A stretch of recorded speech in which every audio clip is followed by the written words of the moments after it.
came from. I'm just so honored to be here tonight. And I want to use for the next few moments with your hours. And I'm not going to be long. You know, a mic and a preacher, what God has joined together, let no man put his under. But I've adopted a new beatitude, right? Blessed are those that are brief, because they will be invited back. To all the dignitaries that are here, we greet you. I want to use for a thought this afternoon, and it's not mine, but I want to use for a thought, the champ is here. The champ is here. The celebration and season of Kwanzaa is deeply meaningful and a special time of remembrance, reflection, and recommitment for us as a people throughout Africa and the diaspora. It's a time to appreciate and remember our ancestors who are models of human excellence, achievement, and possibility, and of the enduring legacy of the good they left in the world. It's also a time of sustained reflection on the moral and expansive meaning of being African in the world. Especially for those of us in the diaspora, it is a time that we can celebrate family, and as we celebrate community and the society in which we live. The core message and expansive meaning of Kwanzaa is rooted in its role as a rightful and joyous celebration. I'm excited to be here. I'm feeling this celebration, a celebration of community and culture. It's a celebration of a people in the rich and complex course of their daily lives and in the midst of their awesome transformative movement through human history. It's a holiday that grew out of the ancient origins of first fruit harvest festivals, which celebrate the abundant good of life and of the earth itself. It rises also out of our modern struggle for an inclusive freedom, justice, affirming equality, and life-enhancing power of our people over the destiny and over our lives. Today, I want to focus on the principle of Kuchi Jakalia, self-determination, to define ourselves, name ourselves, create for ourselves, and speak for ourselves.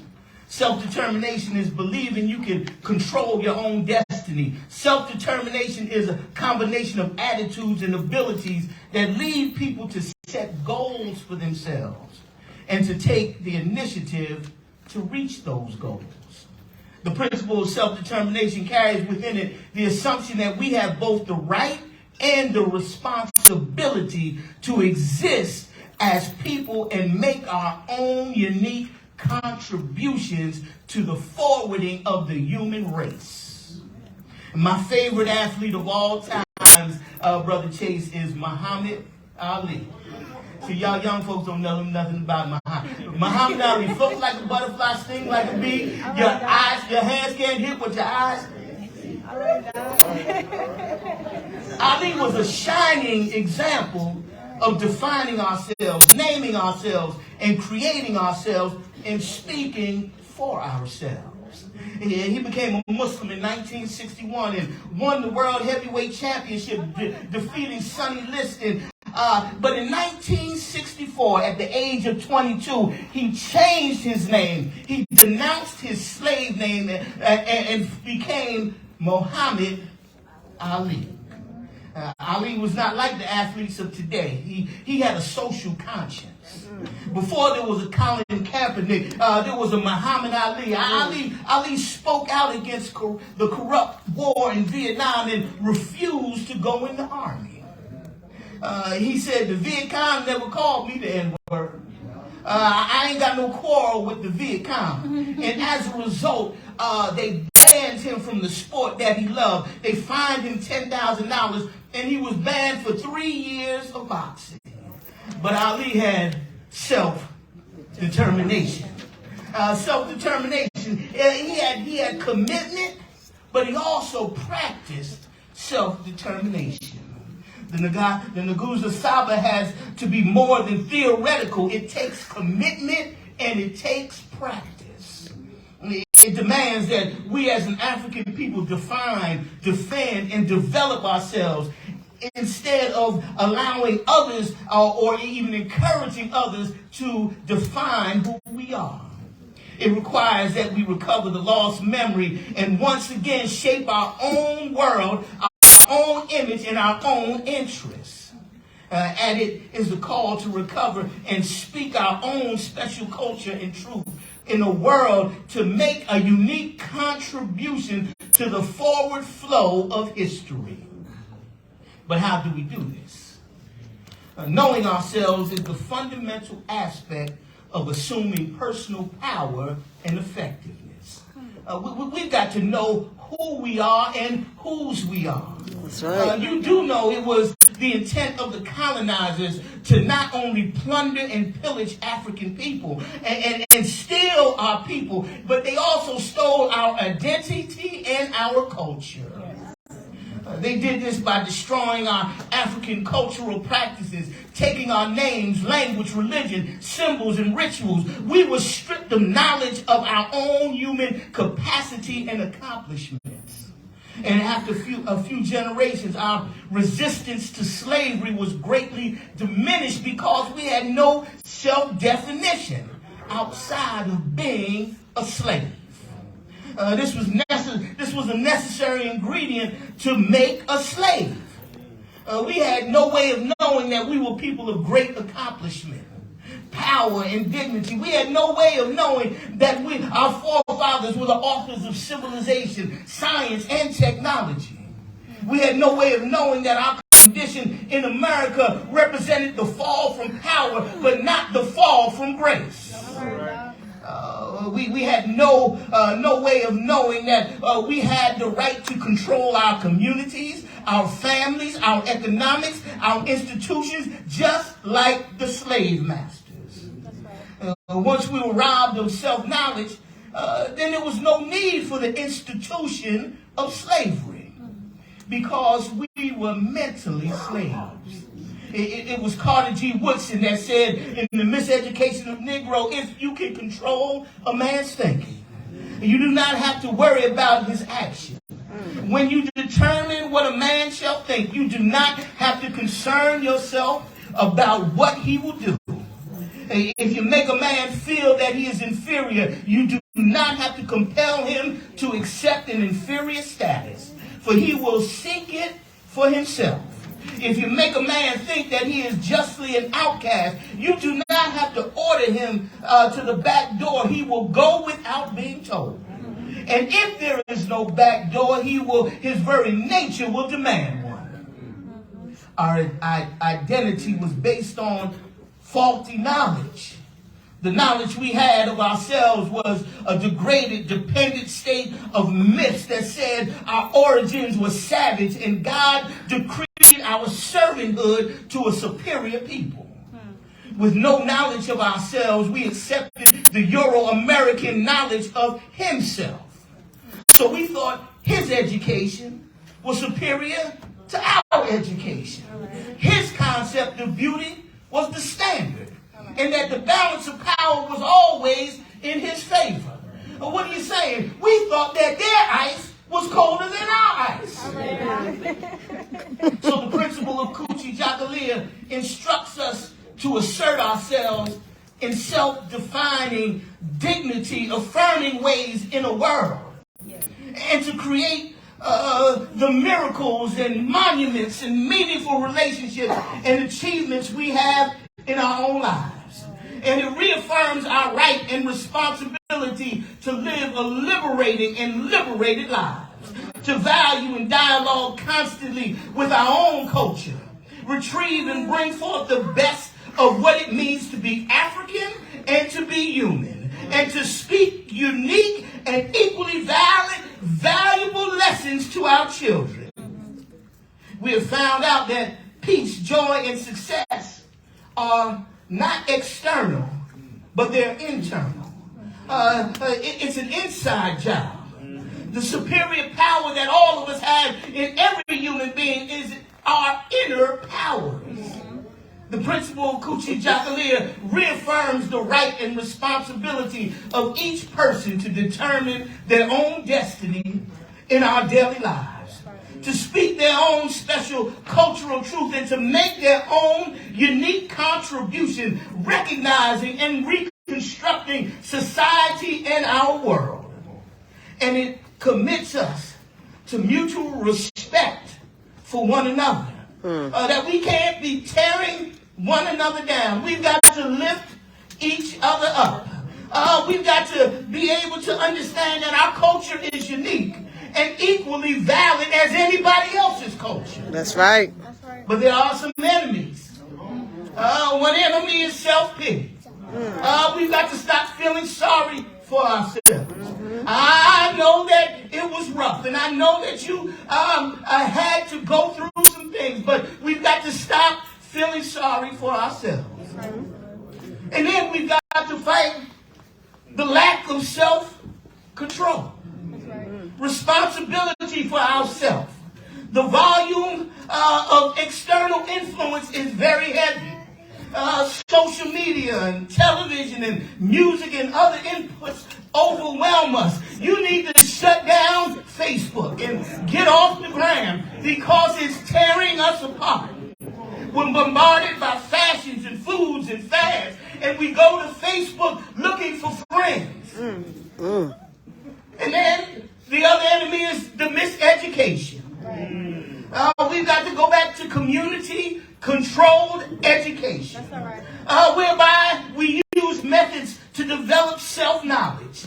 We must begin with a philosophy that cultivates African-American thinking for African-American survival. Young people, you are the CEO of your own company. You were made in the image and the likeness of Almighty God. And as CEO of your company, sometimes you've got to take inventory. You've got assets and you've got liabilities. And you have the opportunity to work on your liabilities.